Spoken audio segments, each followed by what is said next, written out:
I fell asleep around 2 in the morning in the middle of To All the Boys I've Loved Before, Bess's pick. It was a fantastic night. That's why I was surprised to wake up with a start several hours later with a sinking feeling in the pit of my stomach. I have learned to trust my instincts over the years, and right then, they were screaming that something was very wrong. A movie I didn't recognize was playing, and George and Bess were asleep next to me. I turned off the TV and lay very still, listening carefully. But all I heard was the hum of the refrigerator and George's quiet snores. I was pretty sure there wasn't an intruder in the house, but the feeling that something was off wasn't going away. So I reached for my phone to see if anything big had happened in the world. And then remembered I didn't have it with me.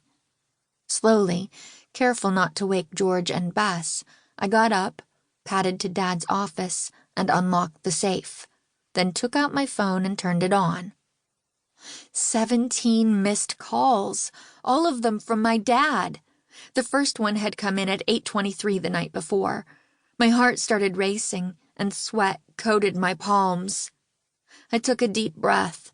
If something had happened to Dad, he'd need me calm and in control. I looked at the screen again. There was one voicemail, and it was 2 minutes long. My hand was trembling as I hit play.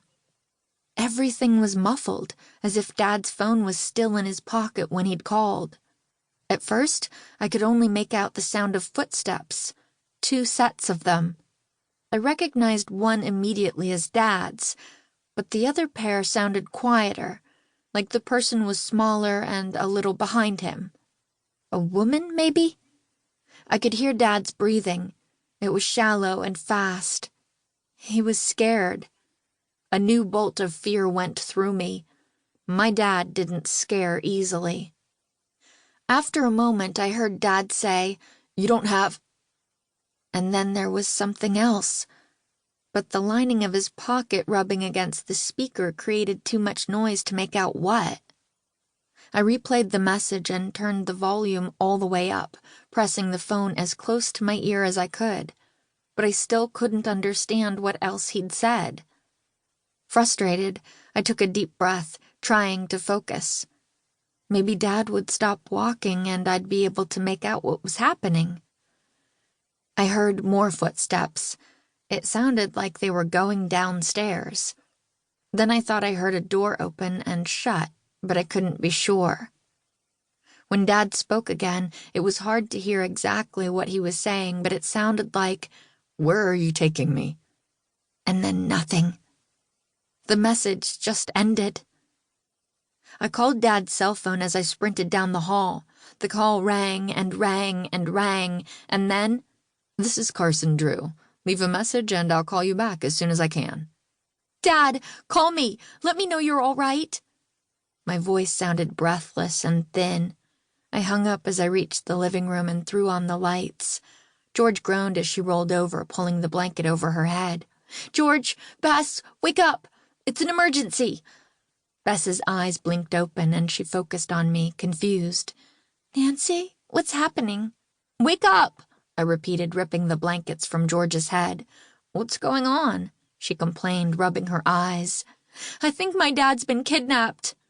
George and Bess both sat up abruptly. "What?" they shrieked.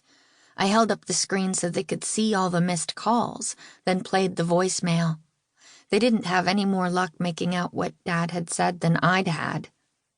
"I know your dad probably took his laptop with him, but does he still have that old desktop?" George asked me, now wide awake. I nodded. "In his office." A few moments later, George was settled behind his desk, typing rapidly and clicking links.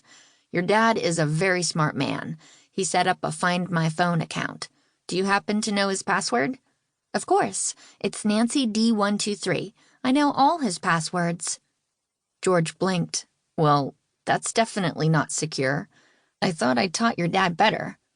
Bess tapped the desk. "Focus, George. You can scold Mr. Drew once we know he's safe." "Yeah, okay. Give me a second."